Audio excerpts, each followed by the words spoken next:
Hello दोस्तों, कैसे हैं आप सब। उम्मीद है स्वस्थ होंगे। दोस्तों, आज की इस वीडियो में ईवीएस के ए टू जेड निचोड़ में जिसमें एनसीईआरटी पर आधारित प्रश्नों को शामिल किया है, जिसमें आपको पैडाबाजी सहित कॉन्सेप्ट को कवर कराएगी। तो दोस्तों, अगर आपने अभी तक चैनल को सब्सक्राइब नहीं किया है तो ज़रूर से ज़रूर सब्सक्राइब कर लें, ताकि ऐसी ही महत्वपूर्ण वीडियो आप सब तक पहुंचती रहे। तो आइए दोस्तों, शुरू करते हैं आज की क्लास। पहला प्रश्न है, ईवीएस में शैक्षिक भ्रमण का मूल उद्देश्य डॉट डॉट डॉट है। दोस्तों, ईवीएस में शैक्षिक भ्रमण का मूल उद्देश्य क्या है, यह बताना है। आपके ऑप्शन है बच्चों की ऊर्जा का विकास करना, छात्रों को हस्तपरक गतिविधि आधारित अनुभव प्रदान करना, सामाजिकरण को बढ़ावा देना या टीम भावना को बढ़ावा देना। तो दोस्तों, आप सभी जानते हैं कि शैक्षिक भ्रमण जो होता है, भ्रमण के दौरान जो ज्ञान मिलता है वह अस्थायी होता है।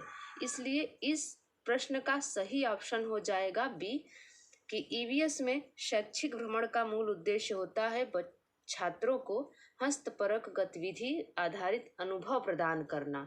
आपका बी ऑप्शन यहाँ पर बिल्कुल सही हो जाएगा। दूसरा प्रश्न है, उच्च ज्वर अर्थात तेज बुखार के साथ कपकपी जिसका उपचार सिंकोना पेड़ की छाल से किया जाता है वह है। दोस्तों, सिंकोना पेड़ की छाल से जिसका उपचार किया जाता है जिस बुखार का, उसे क्या कहा जाता है? वह कौन सा बुखार होता है जिसमें सिंकोना पेड़ की छाल का उपयोग किया जाता है? आपके ऑप्शन है मियादी बुखार, मलेरिया, चिकनगुनिया, डेंगू। तो दोस्तों, सिंकोना पेड़ की छाल से उपचार जिसमें किया जाता है रोग में, वह है आपका मलेरिया। आपका बी ऑप्शन बिल्कुल सही हो जाएगा। दोस्तों, मलेरिया के खोजकर्ता कौन है, यह भी कभी कभी क्वेश्चन में पूछ सकता है। तो मलेरिया के खोजकर्ता रोनाल्ड रॉस हैं। इन्होंने बताया था कि मच्छर से मलेरिया होता है। और दोस्तों, मलेरिया जो होता है वह प्रोटोजोआ से होता है और वायरस से डेंगू होता है। ये आपको याद रखना है। तीसरा प्रश्न है, आप एक ईवीएस की कक्षा को संचालित कर रहे हैं। आप निम्न में से किस मुद्दे पर चर्चा नहीं करेंगे? दोस्तों, जैसे कोई शिक्षक है, या समझ लीजिए आप स्वयं ही शिक्षक हैं और आप ईवीएस की कक्षा को संचालित कर रहे हैं, आप ईवीएस को पढ़ा रहे हैं, तो इसमें से आप किस मुद्दे पर चर्चा नहीं करेंगे वो बताना है। तो आपका पहला ऑप्शन है हरी इमारतों की अवधारणा, रूस यूक्रेन युद्ध संकट, हमारे पारिस्थितिकी तंत्र पर प्लास्टिक के एकल उपयोग का प्रभाव, या ओजोन परत का क्षरण। तो दोस्तों, आप सभी जानते हैं कि जो छोटे बच्चे होते हैं उनको रूस यूक्रेन युद्ध संकट से क्या मतलब है, तो यही आपका बी ऑप्शन बिल्कुल सही हो जाएगा। चौथा प्रश्न है, कौन सा खाद्य पदार्थ रेशा युक्त है? आपके ऑप्शन है तला हुआ भोजन, दाल, नूडल, फल तथा सब्जियां। तो दोस्तों, अगर बात करें खाद्य पदार्थ जो कि रेशा युक्त है, तो वह है आपका फल तथा सब्जियां। डी ऑप्शन आपका बिल्कुल सही हो जाएगा। दोस्तों, इनमें पाए जाने वाले रेशे आहारी रेशे होते हैं, जिसे रुक्षांश पादप के नाम से भी जाना जाता है, और रुक्षांश पादप को आहारी रेशे के नाम से जाना जाता है। ये हमारे शरीर के लिए बहुत ही लाभकारी होते हैं। पांचवा प्रश्न है, बच्चों में जीवों के बारे में समझ को विकसित करने के लिए विद्यालयों में निम्न में से कौन सी गतिविधि आयोजित की जा सकती है? दोस्तों, यह पेडागॉजिकल प्रश्न है। तो इसमें आपको बताना है कि जीवों के बारे में अगर बच्चों में समझ विकसित करना है तो विद्यालयों में निम्न में से कौन सी गतिविधि आयोजित की जा सकती है? आपके ऑप्शन है विद्यार्थियों से जीवों के बारे में एक अध्याय को पढ़ने को कहेंगे, या वन्य जीवन पर एक फिल्म चलाएंगे, या चिड़ियाघर की यात्रा की योजना बनाएंगे और बच्चों को विभिन्न प्रजातियों और उनके आवासों के बारे में जानने में मदद करेंगे, या छात्रों से अपने पसंदीदा जानवर के बारे में निबंध लिखने के लिए कहेंगे। तो दोस्तों, आपका सही ऑप्शन क्या हो जाएगा कि आपका सही ऑप्शन हो जाएगा सी, चिड़ियाघर की यात्रा की योजना बनाएंगे और बच्चों को विभिन्न प्रजातियों और उनके आवासों के बारे में जानने में मदद करेंगे। तो आपका यही सी ऑप्शन बिल्कुल सही हो जाएगा, क्योंकि दोस्तों जब आप बच्चों को चिड़ियाघर में ले जाएंगे ना, तो वहाँ पर जानवरों के बारे में, पक्षियों के बारे में उन्हें ज़्यादा जानकारी प्राप्त होगी कि पक्षियों का आवास क्या है, वो भी उनको जानने में मदद मिलेगी। चिड़िया कैसे रहती हैं, पशु पक्षी का आवास कैसा होता है, तो ये सभी जानने में उनको मदद मिलेगी। छठा प्रश्न है, चक्रवात से सर्वाधिक विनाश किस क्षेत्र में होता है? आपके ऑप्शन है हिमाचल क्षेत्र, गंगा मैदान, समुद्र तट, पठारी क्षेत्र। तो दोस्तों चक्रवात से सर्वाधिक विनाश होता है समुद्र तट में, तो यह आपका सी ऑप्शन बिल्कुल सही हो जाएगा। सातवां प्रश्न है, कंप्यूटर, सेलुलर फोन इत्यादि इलेक्ट्रॉनिक उपकरणों के अपशिष्ट को कहते हैं। आपके ऑप्शन है ई वेस्ट, सी वेस्ट, डी वेस्ट या बी वेस्ट। तो दोस्तों कंप्यूटर, सेलुलर फोन इत्यादि इलेक्ट्रॉनिक उपकरणों के अपशिष्ट को कहा जाता है ई वेस्ट। आपका ए ऑप्शन बिल्कुल सही हो जाएगा। ई वेस्ट का मतलब होता है इलेक्ट्रॉनिक वेस्ट। आठवां प्रश्न है, भारत में प्रोजेक्ट टाइगर की शुरुआत किस वर्ष हुई? आपके ऑप्शन है 1982, 1973, 1992 या 1996। तो दोस्तों भारत में प्रोजेक्ट टाइगर की शुरुआत 1973 ईस्वी में की गई। दोस्तों बाघ दिवस कब मनाया जाता है? तो ये भी आपको जानना जरूरी है। बाघ दिवस 29 जुलाई को मनाया जाता है। और सबसे ज़्यादा बाघ कहाँ पाए जाते हैं? तो सबसे ज़्यादा बाघ मध्य प्रदेश में पाए जाते हैं। मध्य प्रदेश को टाइगर स्टेट के नाम से भी जाना जाता है। 9वां प्रश्न है, स्वाद कलिकाएं पाई जाती है। स्वाद कलिकाएं कहाँ पाई जाती हैं? आपके ऑप्शन है दांत में, जीभ में, नाक में, गले में। तो दोस्तों स्वाद कलिकाएं की बात की जाए तो स्वाद कलिकाएं जीभ में पाई जाती हैं। आपका बी ऑप्शन बिल्कुल सही हो जाएगा। जीभ में अग्रभाग, मध्य भाग और पश्च भाग होता है। तो जीभ के किनारे कुछ और स्वाद, अग्र के भाग में कुछ और स्वाद और पश्च के भाग में कुछ और स्वाद कलिकाएं होती हैं। कहीं खट्टा तो कहीं मीठा। तो स्वाद कलिकाएं जीभ में पाई जाती हैं। 10वां प्रश्न है, बच्चों के लिए कितने घंटे नींद की आवश्यकता होती है? अगर बच्चे हैं तो उन्हें कितने घंटे सोना चाहिए? आपके ऑप्शन है 5 घंटे, 8 घंटे, 4 घंटे या 6 घंटे। तो दोस्तों बच्चों के लिए नींद की आवश्यकता होती है, उन्हें कम से कम 8 घंटे सोना चाहिए। आपका बी ऑप्शन बिल्कुल सही हो जाएगा। 11वां प्रश्न है, किस जैव क्षेत्र से स्टेप शब्द जुड़ा हुआ है? आपके ऑप्शन है घास के मैदान, उष्णकटिबंध वन, सवाना या कोनीफेरस। तो दोस्तों स्टेप शब्द जो जुड़ा हुआ है वह जुड़ा है घास के मैदान से। आपका ए ऑप्शन बिल्कुल सही हो जाएगा, क्योंकि दोस्तों यूरेशिया में स्टेपी पाए जाते हैं, ये भी फैक्ट आपको याद रखना है। 12वां प्रश्न है, वसा के प्रमुख स्रोत हैं। वसा के प्रमुख स्रोत कौन कौन से हैं? आपको बताना है। आपके ऑप्शन है अंडा, मांस, अखरोट, खाद्य तेल, दूध, हरी सब्जियां, गाजर, टमाटर, ब्राउन राइस, ओट्स, सलाद, दलिया या नींबू, संतरा, आंवला, अमरूद। तो दोस्तों वसा की बात हो रही है, तो वसा का प्रमुख स्रोत होता है अंडा, मांस, अखरोट, खाद्य तेल। जहाँ पर खाद्य तेल की बात की जाए दोस्तों वहाँ पर आप समझ जाइए कि वसा की बात हो रही है। तो आपका ए ऑप्शन बिल्कुल सही हो जाएगा, क्योंकि इसमें खाद्य तेल में, मांस, अंडा में, अखरोट में वसा पाया जाता है। 13वां प्रश्न है, रक्त में उपस्थित अपशिष्ट पदार्थों को अलग करने का कार्य करता है। आपके ऑप्शन है यकृत, वृक्क, हृदय, क्षुद्रांत। तो दोस्तों रक्त में उपस्थित अपशिष्ट पदार्थों को अलग करने का कार्य कौन करता है? तो वह करता है आपका वृक्क। आपका बी ऑप्शन बिल्कुल सही हो जाएगा। वृक्क को किडनी के नाम से भी जानते हैं। किडनी का काम होता है रक्त को साफ करना, खून को साफ करना, उसमें से अपशिष्ट पदार्थों को अलग करना। 14वां प्रश्न है, मधुमेह नामक रोग कौन से हार्मोन्स की कमी से हो जाता है? आपके ऑप्शन है मेलाटोनिन, इंसुलिन, पैराथायराइड या एड्रीनल। तो दोस्तों, मधुमेह नामक रोग जिस हार्मोन की कमी से होता है वह हार्मोन है इंसुलिन। आपका बी ऑप्शन बिल्कुल सही हो जाएगा। 15वां प्रश्न है, अरब सागर में स्थित भारत का प्रमुख तेल उत्पादक क्षेत्र है। आपके ऑप्शन है बॉम्बे हाई, दीव, दमन, अलियावेट। तो दोस्तों, अरब सागर में स्थित भारत का प्रमुख तेल उत्पादक क्षेत्र है बॉम्बे हाई। आपका ए ऑप्शन बिल्कुल सही हो जाएगा।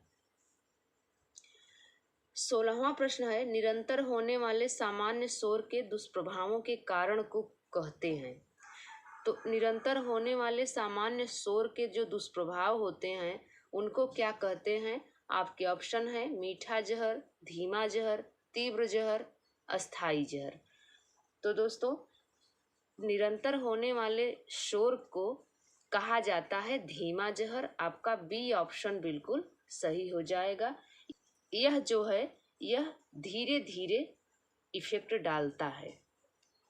17वां प्रश्न है, अध्ययन के आधुनिक दृष्टिकोण में छात्रों को अपनी गति से अध्ययन की स्वतंत्रता दी जाती है, जिसे कहा जाता है। दोस्तों, छात्रों को अपनी गति से अध्ययन की स्वतंत्रता दी जाती है तो उसे क्या कहा जाता है? आपके ऑप्शन है सक्रिय अध्ययन, अनुकूली अध्ययन, सहयोगपूर्ण अध्ययन या आमंत्रक पर्यावरण।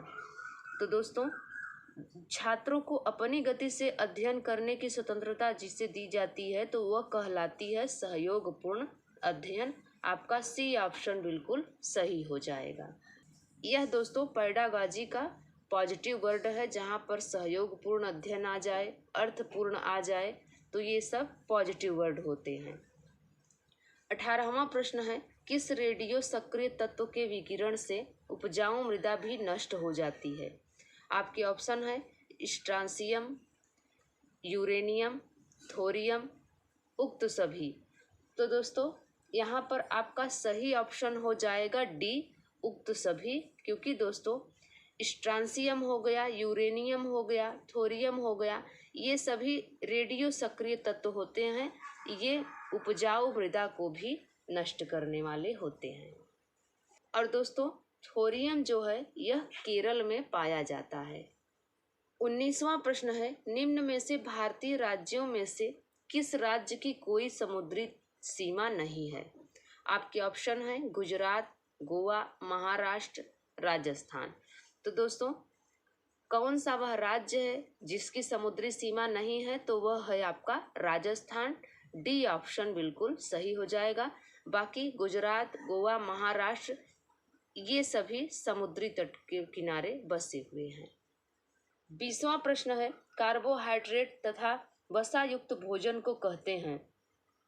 कार्बोहाइड्रेट तथा वसा युक्त भोजन को क्या कहते हैं? आपके ऑप्शन है सुरक्षात्मक भोजन, रेशेदार भोजन, शरीर निर्माण वाला भोजन या ऊर्जा प्रदान करने वाला भोजन।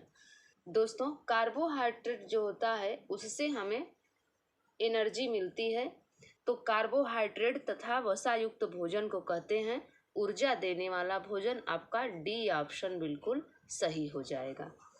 21वां प्रश्न है, ईवीएस में निम्न में से कौन सा सीखने का सिद्धांत है? आपके ऑप्शन है वैश्विक से स्थानीय, अमूर्त से मूर्त, अज्ञात से ज्ञात या ज्ञात से अज्ञात। तो दोस्तों, ईवीएस में कौन सा सीखने का सिद्धांत है?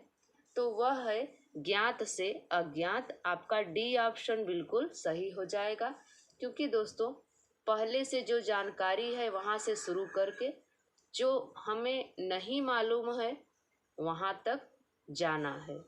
तो आपका डी ऑप्शन यहाँ पर सही हो जाएगा कि पूर्व में जो जानकारी है उसको लेते हुए जो हम नहीं जानते हैं उसको तक सीखना है।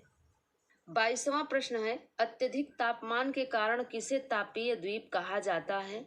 आपके ऑप्शन है उद्योगों को, परमाणु संयंत्रों को, महानगरों को या महासागरों को। तो अत्यधिक तापमान के कारण जिसे तापीय द्वीप कहा जाता है दोस्तों, वह कहा जाता है महानगरों को। आपका सी ऑप्शन बिल्कुल सही हो जाएगा, जहां पर अत्यधिक टेम्परेचर देखा जाता है।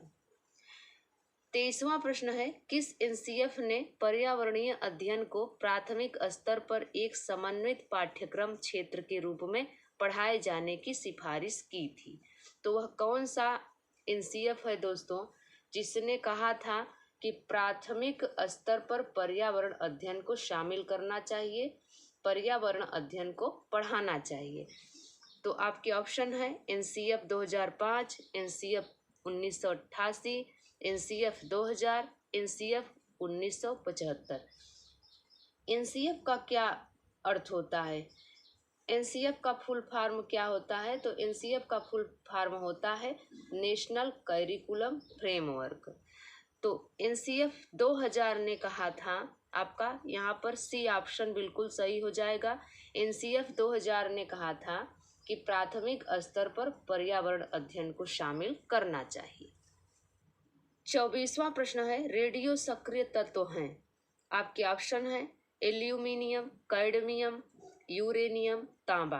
तो दोस्तों ट्रांशियम हो गया, थोरियम हो गया, यूरेनियम हो गया, ये सभी रेडियो सक्रिय तत्व होते हैं। तो आपका सी ऑप्शन यहाँ पर बिल्कुल सही हो जाएगा। स्ट्रांसियम, थोरियम, यूरेनियम, ये आपको याद रखना है, ये रेडियो सक्रिय तत्व होते हैं। 25वां प्रश्न है, किसी नदी के प्रदूषण स्तर की माप की जाती है। तो किससे की जाती है यह आपको बताना है। तो यहाँ पर आपका सी ऑप्शन बिल्कुल सही हो जाएगा, बीओडी के द्वारा किया जाता है, बायोकेमिकल ऑक्सीजन डिमांड, जिसमें दोस्तों ऑक्सीजन की मात्रा यदि जल में सही है तो प्रदूषण कम है, अगर ऑक्सीजन की मात्रा खराब है तो प्रदूषण ज़्यादा है। तो बीओडी द्वारा प्रदूषण स्तर की माप की जाती है नदियों में। 26वां प्रश्न है, चेरनोबिल दुर्घटना से व्यापक जल हानि का कारण था। आपके ऑप्शन है भीषण अग्निकांड, रेडियोधर्मी प्रदूषण, गैस रिसाव, जलाभाव। तो दोस्तों चेरनोबिल दुर्घटना, जिसमें कि रेडियोधर्मी प्रदूषण से बहुत से लोग जल गए थे, तो आपका यहाँ पर बी ऑप्शन बिल्कुल सही हो जाएगा, रेडियोधर्मी प्रदूषण।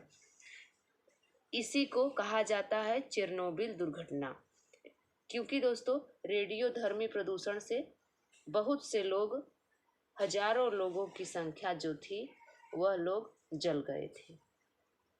27वां प्रश्न है, अदृश्य प्रदूषण किसे कहा गया है? आपके ऑप्शन है जल प्रदूषण, मृदा प्रदूषण, वायु प्रदूषण, ध्वनि प्रदूषण। तो दोस्तों अदृश्य का क्या अर्थ होता है? अदृश्य का अर्थ होता है जो दिखाई न दे।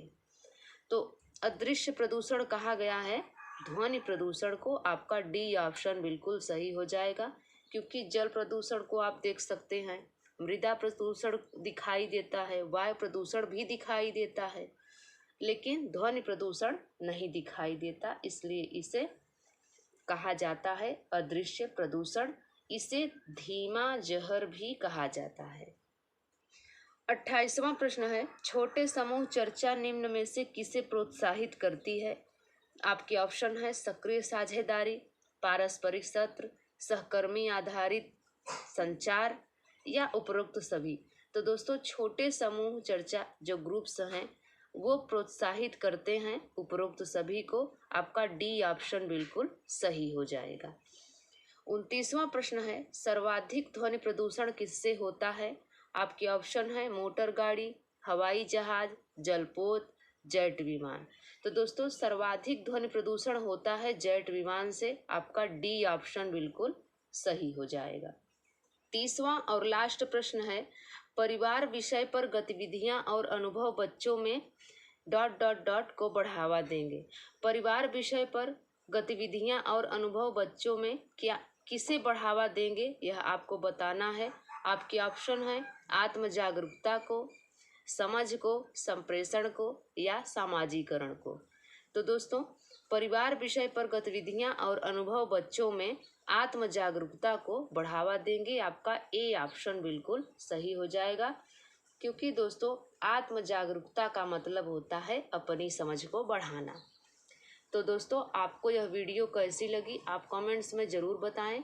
अगर यह वीडियो आपको हेल्पफुल लगी हो, अच्छी लगी हो, तो लाइक शेयर ज़रूर किया करें।